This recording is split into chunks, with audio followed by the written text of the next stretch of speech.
Our topic for tonight is all about things for school.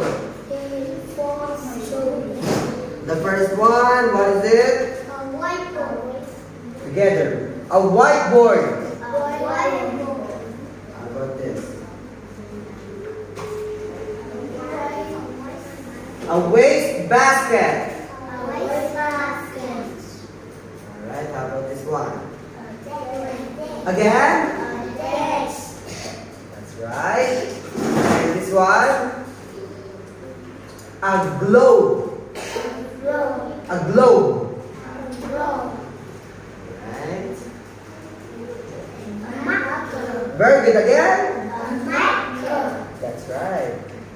How about the next one? No? Together. A poster. That's right. Okay, without a word. Without words, only pictures. The first one, what is it? A globe.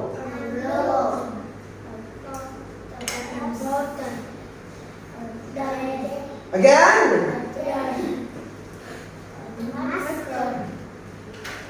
Waste. A waste basket.